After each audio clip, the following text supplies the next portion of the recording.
Ok, estamos de volta com o programa Em Pauta, hoje conversando um tema realmente sério, pertinente, urgente e que é um tanto polêmico, é verdade, mas nós também gostamos de polêmica, não é? Ou seja, queremos levantar aí a lebre para essa realidade dura, triste, por que não, do sistema prisional brasileiro. Será que esse sistema prisional brasileiro é capaz de reestruturar, ressocializar, mas também a partir de uma reestruturação?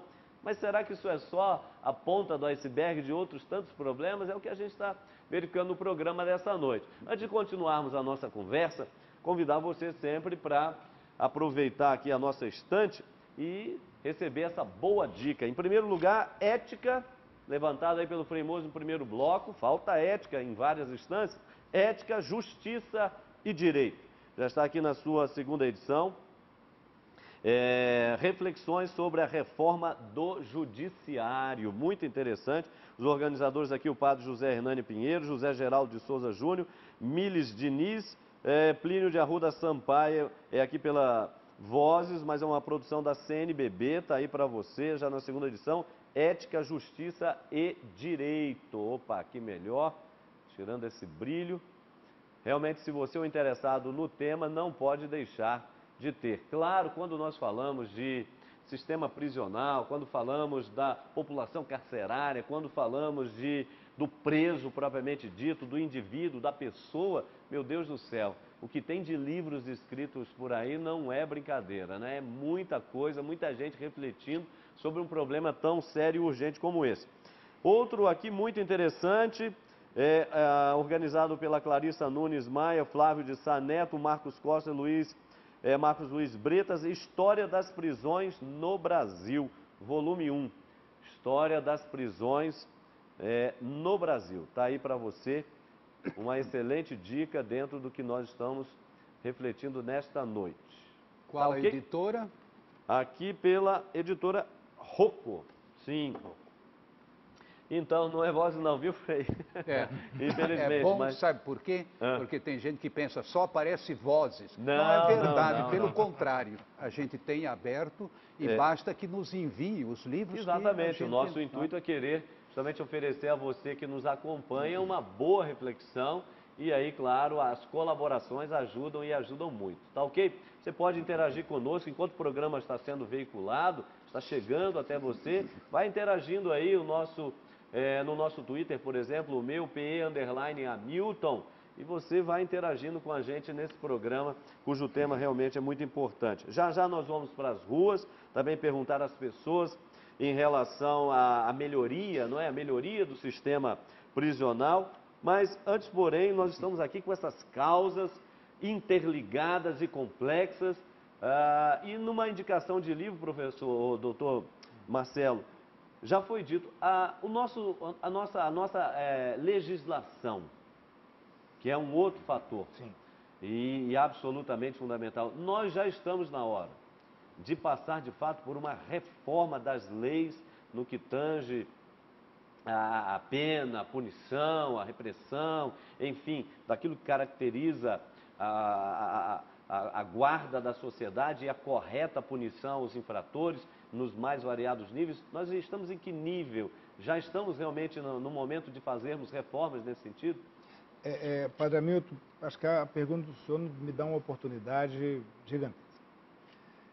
Eu penso que, em relação ao Código Penal brasileiro, que é de 1940, ele realmente, ele já é gritante a necessidade de atualização. Ele foi, ao longo dos anos, remendado e emendado à medida em que nós fomos nos detectando com a evolução da própria sociedade. Perfeito. Então, o código é vivo, e ele vai se adaptando em relação... Então, hoje ele é uma coxa de retalho que precisa ser, em um certo momento, parar, pensar exatamente a atualização que a sociedade está enfrentando e está passando, que reflete nos seus códigos. Eu acho que já aconteceu com o Código Civil e acho que agora o Código Penal é fundamental. Mas eu preciso fazer um destaque em relação à Lei de Execução Penal. Perfeito. Nossa Lei de Execução Penal é de 1984, a Lei 7.210. O que acontece com ela? Ela, até hoje, apesar de estar já bem madura, ela ainda representa um avanço em relação à execução penal. O que acontece em relação penal, padre Hamilton, e aí é a grande chance do nosso debate, é a real aplicação da lei. Então, eu vou fazer uma relação para o senhor. A ouvidoria do sistema penitenciário, ao nosso ver, é um instrumento de participação da sociedade na gestão pública. É através dela, também, um dos instrumentos, através da ouvidoria, que o cidadão pode expressar a sua satisfação ou insatisfação em relação à política pública aplicada por um governo, pelos governos. No caso da ouvidoria do sistema penitenciário, eu posso afirmar para o senhor que quando me volto para a população prisional e seus familiares, a maioria das manifestações ou solicitações são ligadas à aplicação da lei que não acontece. Então, eu não posso pensar, e o Frei Moisés vai me ajudar nisso, discutir. Porque, por exemplo, como é que nós podemos pensar que o resultado que se espera da execução penal, que resultado que a gente espera, se direitos, apesar de qualquer crime que tenha sido cometido, há direitos previstos, se eles não são exercidos, eu, mais do que levar aquele indivíduo a se aprofundar e a se aperfeiçoar no crime, eu vou criando um sentimento de revolta. Claro. Então, mais de 60% das manifestações que a ouvidoria do sistema penitenciário recebe, oriundos de familiares ou da população prisional, são nessa solicitação de assistência jurídica. Isso quer dizer que a pessoa, ela está no cárcere, mas não vislumbra nem a visão que a penalidade poderia te proporcionar e até onde ela vai. Então, esse indivíduo, eu não posso esperar que ele saia com a mente completamente estabelecida, se os direitos dele não são preservados. Inclusive nós temos até essa situação gritante, horrorosa, de presos, né, pessoas que estão ali dentro, de indivíduos, de pessoas que cumpriram pena e ainda continuam, ou outros que... Isso é um absurdo. Pois é. Isso é um absurdo. Quer dizer, o que nós estamos diante, e mais uma vez, nosso primeiro bloco, nós estamos falando de perder o controle. O Estado perdeu o controle. Mas o Estado perder o controle não é só na sua autoridade. É no exercício pleno da legislação. Quer dizer, à medida em que a sociedade, quando eu disse no bloco passado, que nós precisamos transmitir para a sociedade a sensação de segurança, porque somos parte integrante da política de segurança pública do Estado, eu preciso informar que todas aquelas funções preconizadas na lei de execução penal estão sendo realizadas. Eu não posso afirmar isso. É lamentável. Olha, nós vamos aqui, Frei, antes do senhor, eu já vi que o Frei está ali incomodado, antes de passar aqui a palavra ao Frei Antônio Moser, perguntar às pessoas, já na linha daquilo que nós vamos discutir no terceiro bloco, mas antecipando aqui a questão, não é? O que poderia ser feito para melhorar aqui, sinteticamente, o sistema prisional brasileiro? Vamos ver o que as pessoas responderam nas ruas. Acompanhe. Tinha que melhorar primeiro o governo, depois tudo. Não tem jeito, não. Diminuir essa ociosidade dos presos, ter algum programa de incentivo de trabalho. Eu sei que algumas prisões já têm, mas eu acho que poderia ser uma coisa comum a todas. Eu acho que, para começar, melhoria do atendimento dos prisioneiros. Não deixá-los apenas presos, não é? Mas dar atividade para aliviar aquele sofrimento de prisão. Eu acho que eles tinham que trabalhar para poder sustentar a família dele. Não a gente pegar e pagar para uns vagabundos que tá lá, matam, roubam, né? Tiram um pai de família e a gente que paga o pato, né? Pagando o salário para a família deles. Eles tinham que trabalhar para poder, né? Se sustentar. Eu acho que eles tinham que autossustentar. Eles estão, eu acho assim, o governo gasta muito com presidiário, sendo bota eles numa fazenda lá, cria para eles autossustentar. Tá certo. Sabe o que a gente percebe nessas intervenções? Uma certa raiva, não é? Quer dizer, a gente percebe uma frustração. Vamos liquidar com esses indivíduos. Agora, algumas colocações eu concordo plenamente. Gente, como é possível ressocializar gente que está dentro de um espaço mínimo, não é? Como foi demonstrado aí pelo Dr. Marcelo, e a gente sabe, não é? Claro. E que não tem nem como se mexer, um em cima do outro, não tem como. E ali foi colocado, tem que trabalhar. Gente, quem não trabalha vai maquinar mais maneiras de fugir, enfim, novamente voltar ao crime e assim por diante. E sobretudo a revolta, e não é para menos. Eles são tratados como animais, então viram animais, realmente. Mas gostei muito da ideia. Gente, esse trabalho é uma coisa sagrada. O trabalho é que nos dignifica. Você ter uma pessoa, digamos assim, entre aspas, não é? Que tem a possibilidade, tem a capacidade, se ela não trabalhar, ela degenera como pessoa. Eu digo trabalho intelectual, trabalho manual, tem uma série de formas de trabalho. Isso é a primeira coisa. Eu vi um acenozinho para fazendas agora, eu não sei, aqui o nosso ouvidor é que sabe das coisas.